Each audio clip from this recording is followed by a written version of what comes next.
Sebelum kita masuk ke cerita, bagi Mas E dan juga Mbak E yang belum subscribe, silakan klik subscribe sekarang juga.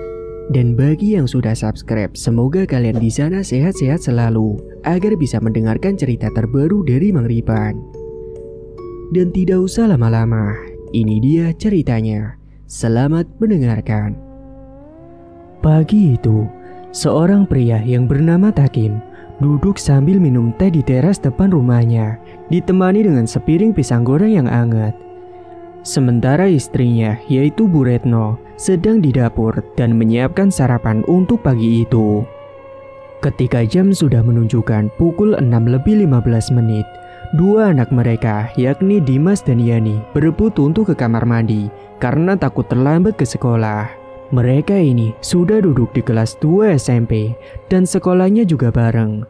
Mereka ini adalah anak kembar, namun beda jenis. Aku dulu.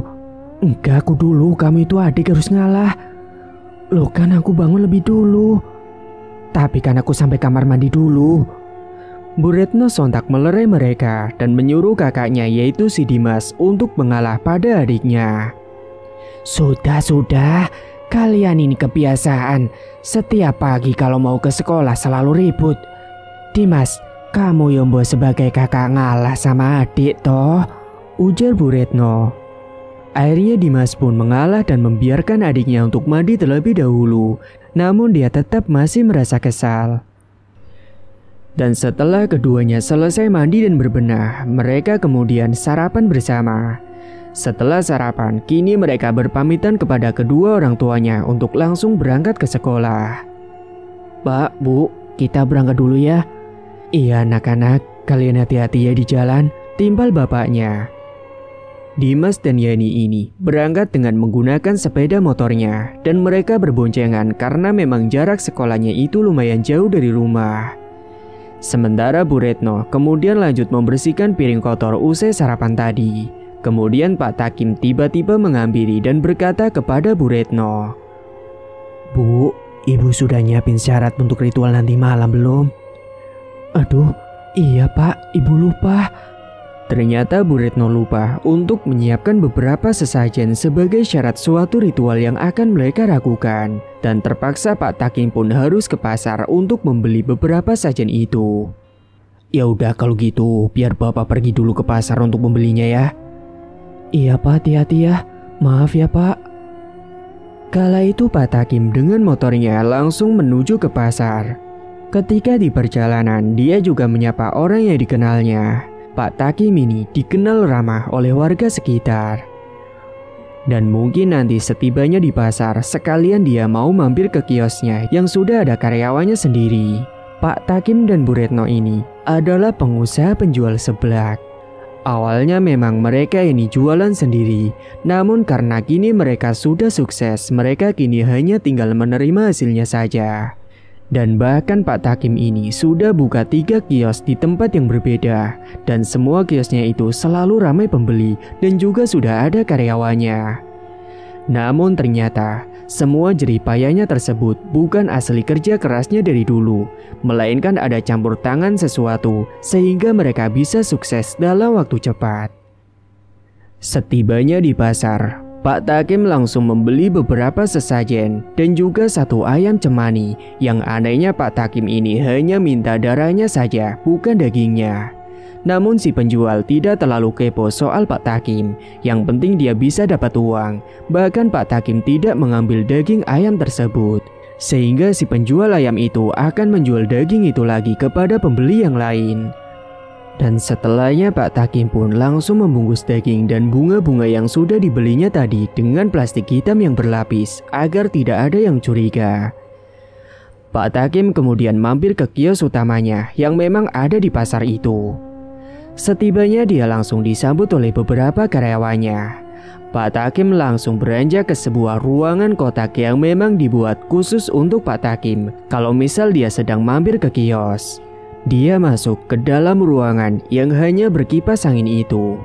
Mendadak Pak Takim tiba-tiba dibuat heran dengan suara berisik di depan warung. Dia pun langsung beranjak untuk menghampiri. Kemudian Pak Takim pun langsung menanyakan kepada karyawannya kenapa ribut-ribut di depan. Ternyata di sana ada seorang nenek-nenek yang mengemis minta seblak gratis. Tapi karyawan itu nggak bisa memberinya karena takut nanti malah dimarahi Pak Takim. Akhirnya Pak Takim setelah tahu duduk permasalahannya, dia pun meminta karyawannya untuk membungkuskan 1 bungkus untuk nenek itu tanpa harus membayar. Dan setelah beberapa saat kemudian, akhirnya 1 bungkus seblak itu langsung diberikan kepada nenek tua itu. Ini nek, dimakan ya nek, semoga nenek gak kelaparan lagi. Setelahnya nenek itu pun mengucapkan terima kasih kepadanya, lalu pergi begitu saja. Alhamdulillah, terima kasih banyak ya nak. Semoga usahamu semakin lancar. Setelahnya Pak Takim kembali lagi ke ruangannya. Dia membayangkan kejadian barusan tentang dirinya dulu yang ketemu sosok kakek-kakek yang tidak dia kenal, yang telah membuatnya jadi kaya seperti sekarang ini. Dan saat sedang melamun sambil berangan-angan tentang masa lalunya itu, Pak Takim mendadak mengantuk dan tertidur di kursi ruangannya itu. 2 tahun yang lalu, sebuah rumah yang masih berpapan kayu dan hanya beralaskan sebuah lantai plesteran bukan berkeramik. Pagi itu Bu Retno sibuk menyiapkan keperluan anaknya untuk sekolah yang saat itu baru masuk SMP. Sementara Pak Takim masih molor di kamar belum bangun tidur. Dimas dan Yani kemudian minta uang saku kepada ibunya dan hanya diberikan sebesar Rp10.000 untuk berdua. Karena memang pemasukan uang mereka kala itu hanya sedikit. Bahkan uang Rp10.000 itu juga buat bayar mereka naik angkot dan sisanya hanya Rp5.000 saja untuk jajan mereka berdua. Setelah Dimas dan Yani berangkat, Bu Retno segera membangunkan Pak Takim usai jam menunjukkan pukul 9 tepat. Karena dia harus segera berangkat dagang di pasar dan Pak Takim itu jualan seblak dengan gerobaknya. Pak, bangun Pak, sudah siang Pak. Kemudian Pak Takim pun akhirnya terbangun dan dia pun segera mandi dan menyiapkan semua bahan dagangannya dibantu oleh Bu Retno. Dan pagi itu juga, setelah Pak Takim bersiap-siap, Bu Retno pun kemudian mengeluh kepada Pak Takim tentang kebutuhan rumahnya. Pak, ini kebutuhan belanja sudah pada mau habis, beras juga tinggal sedikit, belum lagi juga buat bayar kebutuhan sekolah Dimas dan Yani Pak, ujar Bu Retno. Sabar Bu, Bapak kan jualannya masih sepi. Tapi sabar terus gimana Pak? Tadi aja anak-anak juga ngeluh karena uang sakunya cuma 5.000 doang. Itu pun harus bagi 2. Pak Takim pun kemudian menghela napas panjang mendengar ucapan dari Bu Retno. Kalau begitu hari ini Bapak akan lembur sampai malam dulu ya Bu. Semoga aja bisa dapat uang lebih. Ibu doakan Bapak ya supaya hari ini dagangannya laris manis. Iya Pak, Ibu pasti akan selalu doakan Bapak kok. Bapak hati-hati ya berangkatnya. Kemudian Pak Takim pun segera menaikkan semua bahannya ke keranjang motornya karena gerobaknya memang sengaja ditinggal di lokasi. Dan setibanya di tempat mangkal, usai menata gerobaknya dan juga bahan-bahannya, Pak Takim pun kemudian duduk menunggu pembeli datang. Memang dulunya waktu awal-awal buka memang pelanggannya lumayan ramai. Namun semakin kesini entah kenapa sekarang jadi sepi. Dulu Pak Takim ini sempat kerja di rantauan. Namun karena kontraknya sudah habis dan tidak diterima lagi saat daftar ke pabrik yang lain, akhirnya Pak Takim pun memutuskan untuk dagang di rumah hingga sampai sekarang ini. Singkatnya, ketika jam sudah menunjukkan pukul 12 siang, Pak Takim kemudian menggelar tikar yang dia bawa dari rumah dan tiduran di situ karena masih sepi pembeli. Tiba-tiba saat dirinya baru saja mau ketiduran, datang beberapa bocah-bocah yang mau beli seblaknya. Segera Pak Takim pun langsung menyiapkannya, kala itu mereka pesan 3 bungkus. Akhirnya saat itu Pak Takim dengan semangat membuatkan 3 bungkus seblak pesanan bocah-bocah itu. Dan mereka duduk menunggu di tikar sembari melihat orang berlalu lalang di sekitar. Dan setelah beberapa saat kemudian akhirnya pesanan mereka sudah selesai dan langsung diberikan kepada bocah-bocah itu. Ini Pak uangnya. Makasih ya nak. Dan setelahnya bocah itu pun pergi dan Pak Takim lanjut terbahan di tikar lagi, sembari menatap orang yang berlalu lalang di depan tempat jualannya itu. Dan semilir angin siang itu semakin lama membuat Pak Takim semakin mengantuk dan akhirnya dia pun tertidur. Singkatnya dia pun terbangun waktu sore, tepatnya pukul jam 4. Ternyata masih belum ada lagi pembeli yang datang. Akan tetapi karena hari ini Pak Takim mau buka sampai malam, akhirnya dia pun pulang sebentar untuk mandi dan makan di rumah. Lalu segera kembali lagi ke gerobaknya dan hendak jualan sampai malam pukul 9-an. Assalamualaikum, ucap Pak Takim setiba di rumah. Waalaikumsalam, lu kok udah pulang Pak? Katanya mau jualan sampai malam. Bapak mau mandi dulu Bu, sama makan dulu di rumah. Oh gitu, ya udah sana Pak mandi. Segera saat itu Pak Takim pun langsung beranjak mandi dan setelah mandi langsung buruan lanjut makan. Kala itu Pak Takim juga mengeluh bercerita kepada Bu Retno saat sedang makan bersama. Dia bilang padanya kalau dari tadi pagi baru ada 3 orang saja yang membeli sebelaknya. Bu Retno yang mendengar hal itu hanya menyuruh Pak Takim untuk sabar karena memang lagi sepi dan semoga saja nanti malam bisa ramai pembeli. Dan setelah selesai makan, Pak Takim pun langsung berpamitan kepada Bu Retno untuk berangkat lagi ke pangkalan. Namun, perkiraan Pak Takim tidak sesuai realita. Bahkan kini sudah jam 8 malam, dia belum juga dapat pembeli lagi. Pak Takim hanya terduduk lesu kala itu. Dia memikirkan banyak hal dari kebutuhan yang semakin menipis dan juga soal modal untuk jualan lagi nantinya. Namun tiba-tiba saja Pak Takim dikejutkan dengan seorang kakek-kakek tua yang tiba-tiba datang dan meminta seblak gratis kepada Pak Takim karena kakek itu tidak punya uang untuk membayarnya. Bahkan Pak Takim ketika mencoba mengabaikan kakek-kakek itu, namun si kakek masih terus berdiri di situ dan tidak pergi-pergi. Permisi Pak, saya belum makan. Tolong beri makan saya Pak. Akhirnya Pak Takim pun terpaksa membuatkan seblak untuknya dan memberikannya secara gratis. Ya udah, saya buatkan dulu bentar ya kek. Kakek itu pun mengangguk dan duduk di tikar samping gerobaknya Pak Takim. Dan beberapa saat setelahnya, akhirnya seblak untuk kakek itu sudah jadi dan langsung diberikan kepadanya. Namun sebelum kakek itu pergi, kakek itu bilang sesuatu kepada Pak Takim. Terima kasih kau sudah mengasihani kakek tua sepertiku ini. Kulihat kau seperti sedang kebingungan dan juga gelisah. Apa yang sedang kau pikirkan nak? Ucap si kakek itu. Akan tetapi Pak Takim hanya menanggapinya dengan tersenyum dan berbohong pura-pura tidak ada apa-apa. Oh, tidak ada apa-apa kek. Saya mungkin hanya kelelahan saja. Kakek itu kemudian malah memberikan sesuatu kepada Pak Takim dan memintanya untuk mengikuti ucapannya. Sebelumnya, kakek berterima kasih padamu. Kakek hanya bisa memberimu ini. Simpan baik-baik benda ini dan mandikanlah seminggu sekali dengan air kembang 7 rupa. Dan juga siapkan darah ayam cemani hitam dalam sebuah wadah. Dan bawalah setiap kau buka daganganmu. Ini apa kek maksudnya? Pak Takim menatap 3 buah batu berwarna hijau tua pemberian dari kakek tersebut. Dan setelahnya kakek itu pun berjalan meninggalkan Pak Takim yang sedang keheranan menatap 3 batu tersebut. Namun baru sebentar si kakek itu berjalan, dia tiba-tiba langsung menghilang dari pandangan Pak Takim. Loh, kemana kakek tua yang tadi? Kok hilang? Loh, kok jadi merinding gini ya? Gumam Pak Takim sembari mengelus lengan tangannya karena merinding. Dia yang ketakutan kala itu langsung bergegas untuk menutup dagangannya saat itu juga. Tak lupa Pak Takim membawa 3 batu pemberian dari kakek tadi dan dimasukkan ke dalam tasnya.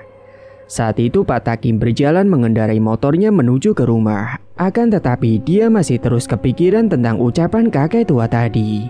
Dia pun mengendarai motornya dengan laju yang pelan-pelan dan tiba-tiba saja Pak Takim dikejutkan dengan suara wanita yang tertawa menggigik. Sontak Pak Takim merinding kala itu dan mencoba untuk mempercepat laju motornya, akan tetapi terasa berat sekali. Apa gara-gara bawa batu ini ya aku diikutin sosok itu? Gumam Pak Takim heran. Kala itu dia panik ketika mendengar suara kuntilanak yang tertawa dan Pak Takim terkejut saat melihat sosok kuntilanak itu sedang terbang melayang mengikuti Pak Takim dari belakang. Kala itu ia melihatnya dari kaca spion motornya. Namun akhirnya sosok kuntilanak itu berhenti mengikutinya dan menghilang entah kemana. Namun tiba-tiba saja Pak Takim malah melihat sebuah asap putih tipis yang berhembus ke arah depan jalannya. Kemudian asap itu perlahan berubah wujud menjadi sosok pocong yang sangat menyeramkan. Sosok pocong itu bermuka hitam dengan pakaian putih lusuh dan wajah yang hancur. Sontak Pak Takim pun yang terkejut langsung berteriak dan dia pun oleng mengendarai motornya. Akhirnya dia pun ambruk dengan motornya itu dan jatuh di tepi jalanan. Sontak Pak Takim pun langsung merintih kesakitan. Untungnya dia tidak kenapa-napa, hanya lecet saja. Dan saat itu sosok pocong yang tadi menampakkan diri menghilang dengan sendirinya entah kemana. Pak Takim pun merasa dijahili kala itu. Namun karena dia masih takut dan merinding, apalagi di jalan itu sangat sepi sekali, Pak Takim segera mengangkat motornya dan langsung beranjak bergegas untuk pulang ke rumah. Setibanya di rumah, Pak Takim disambut oleh Bu Retno dan dibuatkan teh untuknya. Mereka kala itu duduk di ruang tamu dan Pak Takim ini kemudian menceritakan kejadian yang tadi. Pak Takim bercerita kepada Bu Retno kalau dia tadi ketakutan habis dikejar-kejar oleh sosok mengerikan. Namun sebelum lanjut cerita, Pak Takim yang masih ngos-ngosan disuruh untuk minum terlebih dahulu oleh Bu Retno agar lebih tenang. Setelah sudah mendingan, Pak Takim baru menceritakan kepada Bu Retno dan menunjukkan 3 buah batu pemberian si kakek-kakek tadi. Pak Takim juga menjelaskan bahwa kakek tadi berpesan tentang batu tersebut yang harus dimandikan dengan air kembang 7 rupa selama 7 hari sekali. Dan juga berpesan untuk selalu dibawa ke setiap pergi ke tempat dagangnya. Bu Retno sempat heran ketika menatap 3 batu itu. Namun karena dirinya juga penasaran, akhirnya Bu Retno menyuruh Pak Takim untuk mencoba saran dari si kakek tersebut. Dan mungkin esoklah mereka akan mencoba saran si kakek tersebut. Malam pun semakin larut dan mereka memilih tidur karena sudah lelah banget. Esok harinya, Pak Takim dengan semangat menyiapkan semua bahan dagangannya dibantu oleh Bu Retno. Bu, Bapak hari ini mau coba bawa batu yang semalam Bapak diberi kakek tua itu ya Bu? Iya Pak, coba aja. Siapa tahu nanti bisa jadi laris. Ibu juga jadi penasaran Pak. Ya udah Bu, cepet bantuin Bapak buat bahan-bahannya. Bapak mau segera berangkat sekarang. Mumpung ini lagi semangat Bu. Setelah semuanya sudah siap, Pak Takim pun segera membawa bahan-bahannya itu ke pasar tempat manggalnya. Dan hari itu Pak Takim benar-benar membawa batu itu sambil jualan. Dan yang terjadi selanjutnya sungguh mengejutkan. Tiba-tiba saja hari itu banyak pembeli yang berdatangan membeli dagangan Pak Takim. Bahkan tak sampai sore hari, dagangannya Pak Takim ini sudah ludes habis terjual. Dan hari itu Pak Takim mendapatkan keuntungan yang sangat banyak sekali daripada biasanya. Wah, benar-benar manjur ini batu. Baru beberapa jam saja sudah pada ludes habis semua, ucapnya pada diri sendiri. Bergegas dia pun langsung membereskan dagangan dan segera kembali ke rumah.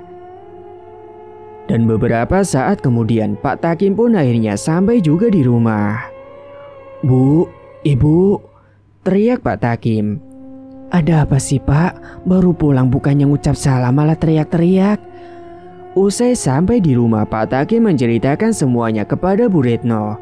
Bu Retno yang mendengar hal itu juga senang sekali. Jam segini Bapak kok sudah pulang? Iya Bu, semua dagangannya sudah habis laris manis dalam sekejap. Wah, yang benar Pak. Iya Bu, masa Bapak bohong sih? Berarti batu itu benar-benar manjur Pak. Iya Bu, benar. Ya udah Pak kalau gitu. Kita hitung uang penghasilan hari ini. Setelah menghitung semuanya, mereka mendapatkan banyak sekali uang hari itu, dan mereka berencana akan jualan lebih banyak lagi dari biasanya untuk besoknya. Bahkan Bu Retno katanya juga mau ikut bantu dagangan suaminya itu. Namun semenjak Pak Takim memakai batu itu, di dalam rumahnya mereka mendapatkan sesuatu yang aneh. Malam itu keluarga Pak Takim sedang makan malam bersama.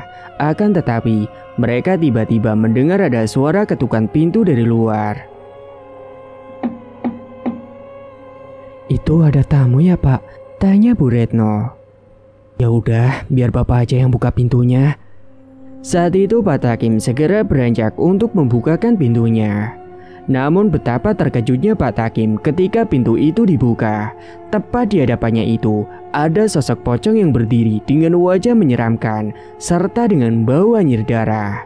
Sontak Pak Takim langsung berteriak, dan akhirnya saat itu juga Pak Takim langsung ngambruk pingsan di ambang pintu dan membuat yang lain yang sedang makan malam langsung kaget mendengar teriakan dari Pak Takim. "Bu, Bapak kenapa itu, Bu?" tanya Dimas. "Ayo kita lihat ke depan, Nak."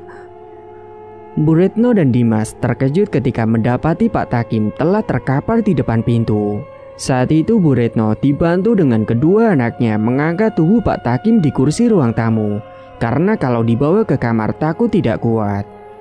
"Iya nih, ambilkan minyak angin kayu putih, Nak." "Iya, Bu." Segera Yani pun mengambilkan minyak kayu angin putih yang ada di kamar orang tuanya. Namun saat dia lewat kamar kosong untuk ritual, Yani dikejutkan dengan suara ketukan. "Suara apa itu ya?" gumam Yani. Namun dia tidak memperdulikan karena dia harus segera membawa minyak kayu putih itu ke depan. "Ini, Bu, minyaknya."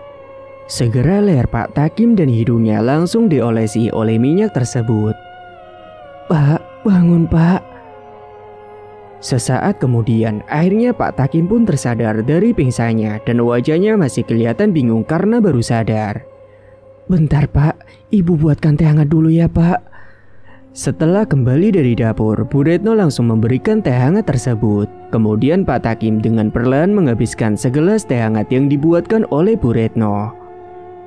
"Tadi Bapak kenapa bisa pingsan, Pak?" "Enggak apa-apa kok, Bu." Pak Takim sengaja tidak menceritakan apa yang dilihatnya tadi, dan Pak Takim beralasan kalau dia itu pingsan karena pusing kepalanya. "Gak apa-apa gimana, Pak? Bapak sampai pingsan gitu kok gak apa-apa. Emangnya tadi siapa yang datang ke rumah?" "Gak ada, Bu. Mungkin orangnya usil langsung pergi. Soalnya Bapak tadi gak langsung bukain. Bapak pingsan soalnya. Tadi kepala Bapak pusing banget." "Ya sudah, kalau gitu Bapak tidur aja istirahat." Setelahnya saat itu Pak Takim pun pergi belanja ke kamar, dan nasi yang tadi punya Pak Takim akhirnya tidak dihabiskan. Singkat waktu, benar saja esoknya dagangan mereka juga ludes lagi dengan cepat sekali. Sungguh batu pemberian itu memang membawa keberuntungan untuk Pak Takim. Bahkan hanya cukup sampai jam 2 siang, mereka sudah bisa berkemas untuk pulang ke rumah. Mereka kini di rumah sibuk menghitung keuntungan jualan hari itu. Dan kala itu Pak Takim juga diingatkan oleh Bu Retno soal yang katanya batu itu harus dimandikan setiap 7 hari sekali, dan kebetulan itu malam Jumat. Mumpung masih siang, Pak Takim memutuskan pergi ke pasar untuk membeli semua keperluan untuk memandikan batu itu. Singkat waktu, malam pun telah tiba. Setelah Dimas dan Yani tertidur, Pak Takim melakukan ritual pemandian batu itu sendirian di ruang gudang kosong. Dan saat batu itu diletakkan di atas kain biar kering sendiri, namun tiba-tiba saja muncullah sebuah kepulan asap dari ketiga batu tersebut. Kemudian asap itu menjelma menjadi 3 sosok pocong. Ternyata itu adalah penghuni batu hijau tersebut. Dan sosok pocong itulah yang membuat dagangannya laris manis. Sosok itu kemudian berkata kepadanya, "Kau tak perlu takut pada kami. Asal kau selalu menepati ritual yang telah dijanjikan, kami jamin kau akan menjadi orang kaya." Setelahnya sosok pocong itu pun kembali masuk ke batu. Awal-awal itu Pak Takim sangat ketakutan. Namun di ritual kedepannya Pak Takim mulai membiasakan diri meskipun masih kerap takut saat menatap wajah sosok pocong tersebut yang sangat mengerikan. Singkat cerita, karena dagangannya selalu laku keras terus-menerus dan uang sudah terkumpul banyak sekali, akhirnya Pak Takim nekat membeli sebuah ruko atau kios di pasar tersebut dan mulai dagang di kios tersebut. Seblaknya itu kemudian dinamakan seblak jumbo karena memang Pak Takim ini membuat porsinya jauh lebih gede dan tentunya harganya juga ikut naik. Namun ada juga porsi seblak yang ukurannya standar. Hingga pada akhirnya usahanya itu terus berkembang dan maju. Pak Takim sengaja meletakkan batu itu di kios pertamanya di tempat yang hanya dia ketahui sendiri. Usai berbulan-bulan, akhirnya Pak Takim bisa membeli 2 kios lagi di tempat yang berbeda dan buka cabang di sana. Dan kini sudah ada karyawannya sendiri di setiap kiosnya. Tidak lupa setiap seminggu sekali, Pak Takim ini selalu memandikan batu hijau tersebut.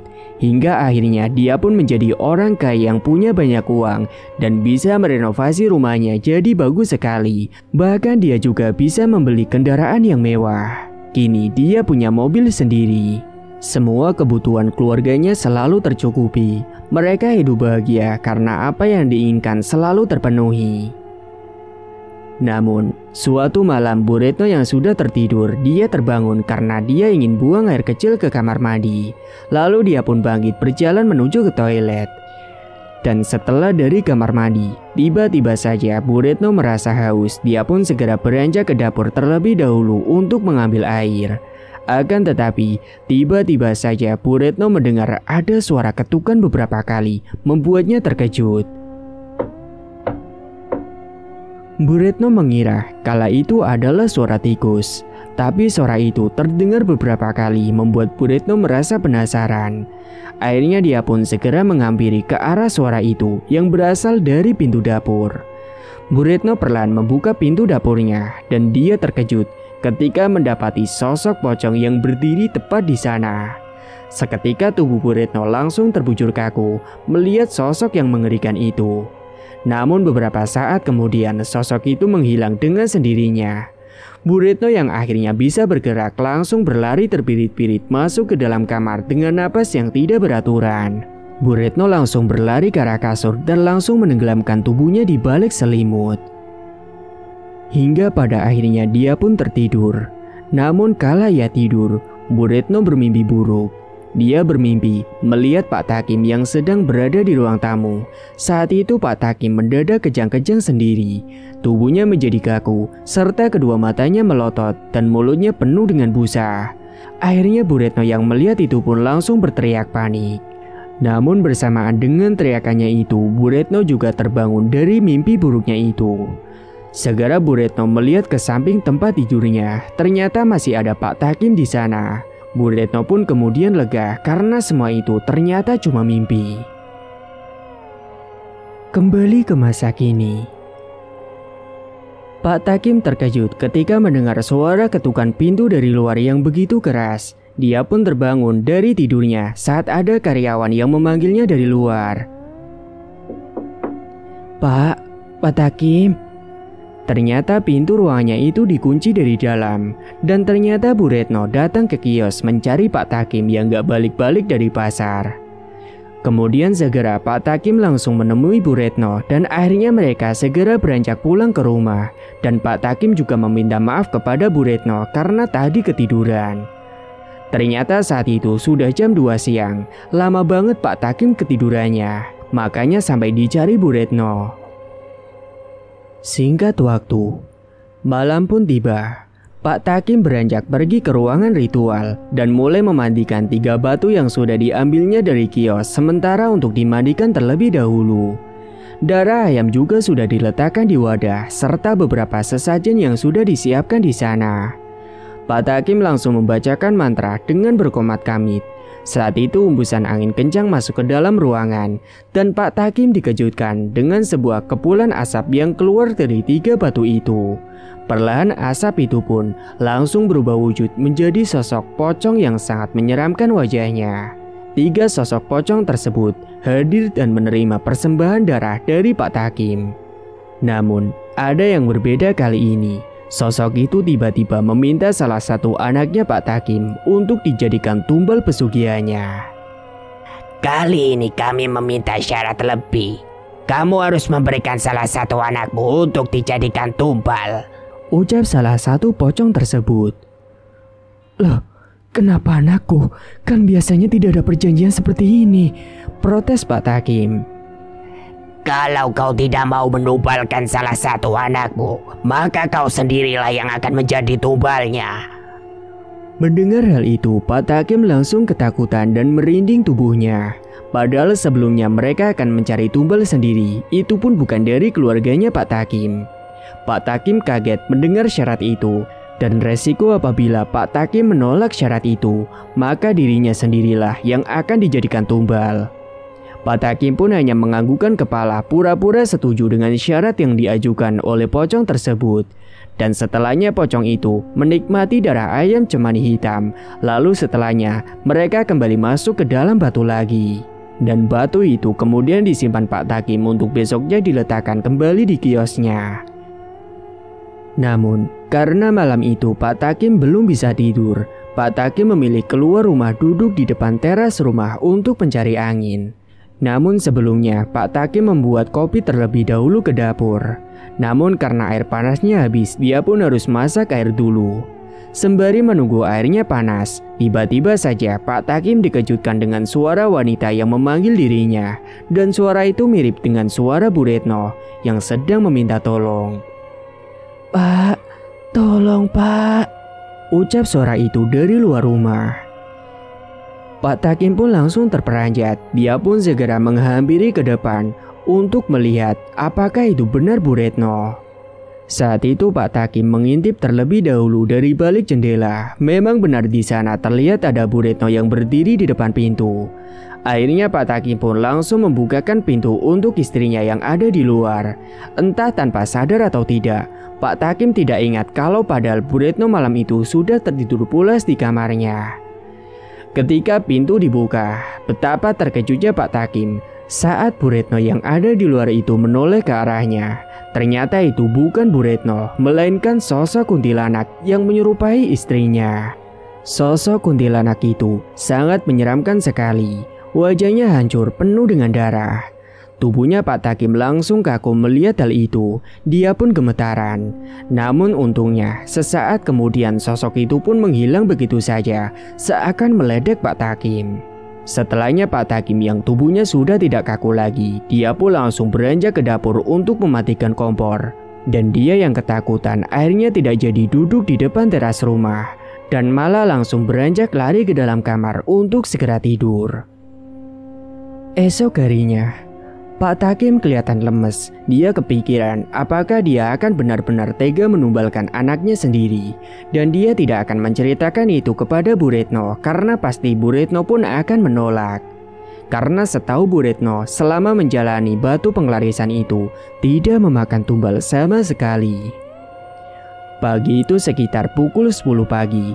Pak Takim terlihat sedang duduk di depan teras rumah sembari melamun dengan tatapan kedua matanya yang kosong. Bu Retno kemudian melihat suaminya ke depan dan segera menghampirinya. Dia membawakan secangkir kopi dan cemilan.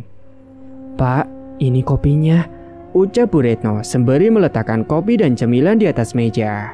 Sontak Pak Takim yang sedang melamun langsung terperanjat kala itu ketika kedatangan Bu Retno. "Bapak kenapa sih? Dari tadi Ibu lihat kok melamun terus." Enggak apa-apa kok Bu," jawabnya gugup.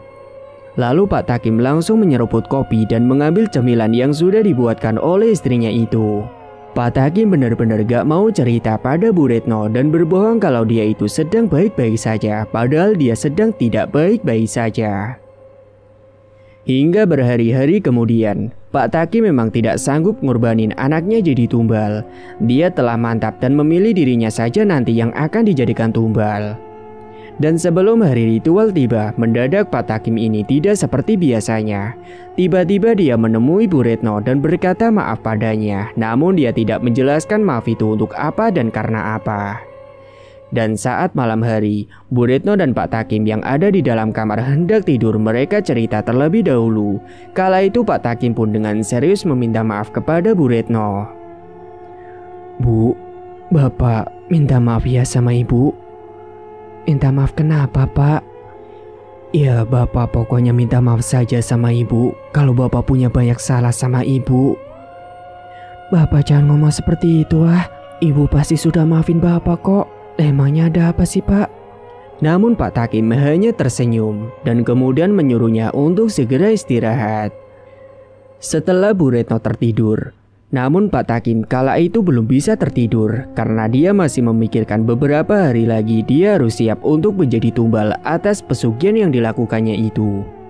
Malam itu Pak Takim melamun di dalam kamar sembari menatap ke arah langit-langit dinding kamarnya. Dan saat itu Pak Takim dikejutkan dengan sebuah kepulan asap tebal yang tiba-tiba melintas di hadapannya. Pak Takim juga mencium bau busuk yang sangat menyeruak sekali. Akhirnya dia pun memaksakan untuk bisa tidur kala itu. Dan singkat cerita, tibalah di hari ritual. Pak Takim memasuki ruangan itu dengan perasaan gemetar dan takut, serta membawa beberapa sesajen yang sudah disiapkan. Dia mencoba untuk berapalkan mantranya dengan perasaan yang tidak karuan. Hingga akhirnya hembusan angin kencang masuk ke ruangan dan sebuah asap keluar dari dalam 3 batu itu. Setelah memandikan batu tersebut, 3 sosok pocong tersebut menanyakan pada Pak Takim siapa yang akan ditumbalkan, Dimas atau Yani. Jadi siapa yang akan kau pilih untuk ditumbalkan, Dimas atau Yani? Seketika Pak Takim terperanjat karena dia kaget kenapa sosok itu tahu nama-nama anaknya. Namun Pak Takim dengan takut dia bilang gak mau ngorbanin kedua anaknya. Aku tidak mau menumbalkan kedua anakku. Apakah kau sudah sadar dengan apa yang kau ucapkan? Jika kau menolak anakmu jadi tumbal, maka kau sendiri yang akan dijadikan tumbal. Pak Takim pun hanya mengangguk pasrah kala pocong itu berkata seperti itu dan menyuruh Pak Takim untuk meminum air bekas kembang 7 tersebut. Kalau itu keputusanmu, cepat minumlah air itu. Dan sosok itu mengancam jika dia menolak, maka Bu Retno, Dimas dan Yani akan tewas sebagai gantinya. Akhirnya Pak Takim pun segera meminum air tersebut. Dengan kedua tangan yang gemetaran serta jantung yang berdegup kencang sekali, Pak Takim meraih air itu dan langsung meminumnya sampai habis. Entah kenapa Pak Takim tidak jijik dan tidak mual saat minum air itu. Namun mendadak setelah minum air itu, Pak Takim ini kejang-kejang dan mengeluarkan busa dari dalam mulutnya. Dia pun pingsan di dalam ruangan itu sampai pagi hari. Sementara 3 sosok pocong tersebut tertawa puas dan kembali masuk ke 3 buah batu hijau tersebut sambil menyerap energi Pak Takim sampai nantinya benar-benar habis dan tewas dengan sendirinya. Pagi harinya, Bu Retno ini heran kenapa Pak Takim belum kembali ke kamar. Dia juga heran kenapa akhir-akhir ini tingkah Pak Takim ini aneh baginya. Karena khawatir setelah anaknya pada berangkat, Bu Retno pun mencoba masuk ke ruangan tempat Pak Takim biasa melakukan ritual. Dan Bu Retno tiba-tiba terkejut ketika membuka pintu, mendapati Pak Takim yang tergeletak dengan busa dan kaku tubuhnya, namun dia masih kelihatan bernapas. Segera Bu Retno dengan sekuat tenaga membopong tubuh Pak Takim untuk dibawa keluar kamar. Kemudian meletakkan Pak Takim di ruang tamunya. Bu Retno yang sudah sadar kalau dari awal Pak Takim ini bukan kena penyakit biasa, melainkan pasti ulah dari sosok gaib. Dia pun tidak membawa Pak Takim ke rumah sakit. Akhirnya Bu Retno malah nekat datangin seorang ustadz yang ada di desanya dan meminta tolong padanya. Kala itu terpaksa Bu Retno meninggalkan Pak Takim sebentar. Dia pun segera bergegas menuju ke rumahnya Pak Ustadz Amir. Assalamualaikum Ustadz. Ustadz, panggilnya setibanya di rumah Pak Ustadz Amir. Waalaikumsalam. Terdengar sautan salam dari balik pintu dan keluarlah Ustadz Amir menemui Bu Retno yang panik dan cemas di depan rumahnya sembari menangis. Pak Ustadz, tolong suami saya Ustadz. Astagfirullahaladzim, memangnya kenapa dengan suami ibu? Panjang Pak Ustadz ceritanya. Ayo langsung ke rumah saya saja Ustadz. Ya sudah, ayo buruan. Akhirnya saat itu, Ustadz Amir pun langsung berangkat ke rumah Bu Retno menggunakan motornya. Hingga setibanya Ustadz Amir di rumah Bu Retno, ia merasakan hawa yang berbeda kala itu. Bu Retno memutuskan untuk jujur sama Ustadz Amir tentang semua yang telah terjadi dan tentang 3 batu hijau tersebut. Bu Retno berkata bahwa suaminya ternyata selama ini sudah melakukan pesugihan. Ustadz pun berucap istighfar kala mendengar hal itu.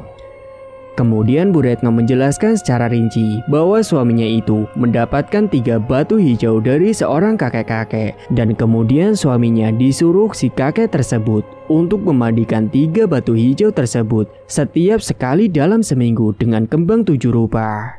Dan memang setelah itu, ketika batu itu dibawa dagang, selalu lari saja dagangannya dan bisa membuatnya sukses seperti sekarang ini. Pak Ustadz Amir hanya geleng-geleng ketika mendengar penjelasan dari Bu Retno. Tak henti-hentinya beliau juga mengucapkan istighfar. Lantas Ustadz Amir meminta untuk Bu Retno mengambilkan 3 batu tersebut, dan Bu Retno pun beranjak mengambil di ruang ritual karena tadi malam tertinggal di sana. Kalau begitu, apakah boleh saya lihat batu tersebut? Iya Ustadz, boleh. Kalau gitu, tolong bawakan batu itu kemari.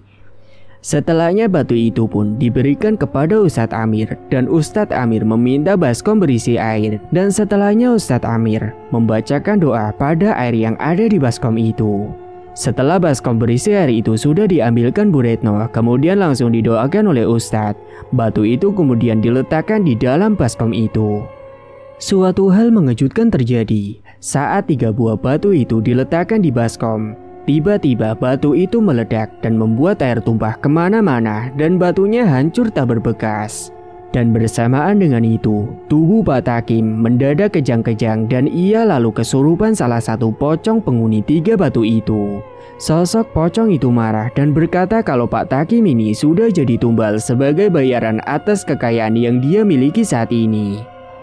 Kau jangan ikut campur dengan urusanku. Dia sudah menjadi tumbalku atas pesugihan yang telah dia lakukan, sesuai dengan perjanjian yang telah disepakati, ucap sosok itu. Namun Ustadz Amir dengan sekuat tenaga berusaha melawan dan berusaha mengeluarkan paksa sosok tersebut dari raganya Pak Takim. Kesiur angin kencang masuk ke dalam rumah dan membuat suasana semakin mencekam. Terdengar juga suara gebrakan beberapa kali pada jendela dan pintu rumahnya. Hingga usai beberapa saat lamanya, akhirnya keluarlah asap dari kepala Pak Takim. Itu pertanda kalau sosok itu berhasil dikeluarkan dengan paksa. Ustadz Amir pun segera meminta diambilkan segelas air putih kepada Bu Retno untuk nantinya kemudian didoakan. Segera Bu Retno beranjak ke dapur untuk mengambilkan segelas air putih. Setelahnya diberikan kepada Ustadz Amir, lalu dibacakan doa-doa saat itu juga. Kala itu Pak Takim terkulai lemas. Namun setelah sadar, Ustadz Amir langsung memberikan air itu untuk segera diminum. Dan Pak Takim pun langsung menghabiskan air di dalam gelas itu. Pak Ustadz Amir juga memberikan nasihat untuk mereka berdua agar segera bertaubat dan kembali ke jalan Allah dan dagang dengan cara yang halal. Mungkin sebaiknya setelah ini Pak Takim jualannya dengan cara yang halal, Pak, dan tinggalkan semua kemusyrikan yang sudah dilakukan. Baik Pak Ustadz, saya menyesal dan saya janji akan bertaubat dan akan mencari rezeki dengan cara yang halal. Ustadz Amir juga menyuruh keduanya untuk segera sholat taubat dan kemudian untuk selalu mengaji dan pertebal keimanannya. Pak Takim kala itu bersyukur sekali karena tidak jadi tumbal dan berhasil selamat. Namun sebagai bayarannya, kini 3 kios yang sudah berdiri mendadak kebakar saat malam hari dan diduga karena akibat korsleting listrik. Dan terpaksa kini Pak Takim dan Bu Retno memulai jualan dari awal dengan sisa modal yang masih ada. Sedangkan lahan kios mereka jual dan uangnya itu disumbangkan ke panti asuhan.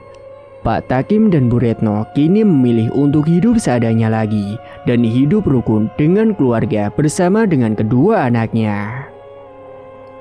Pesan kali ini, jangan mudah terpengaruh dan percaya dengan orang yang baru kita kenal, apalagi kita belum tahu seluk-beluknya. Apalagi kita sampai mengikuti apa yang dikatakan oleh orang asing tersebut tanpa mencari tahu dulu kebenarannya. Karena itu dapat membuat diri kita sendiri celaka karena terhasut dengan ucapannya itu. Dan carilah rezeki dengan cara yang halal, tidak usah terburu-buru ingin mendapatkan kekayaan secara instan. Tetaplah berdoa dan selalu berusaha karena setiap kesulitan pasti ada kemudahan. Tamat, cerita pun selesai. Terima kasih bagi Mas E dan Mbak E yang sudah setia menyimak cerita ini sampai akhir. Dan bagi yang belum menekan tombol subscribe, silakan klik tombol subscribe sekarang juga. Dan semoga kalian semua dimanapun berada selalu sehat-sehat semua dan dimudahkan segala urusannya. Dan sampai jumpa lagi di cerita terbaru yang akan Mang Ripan bawakan nantinya.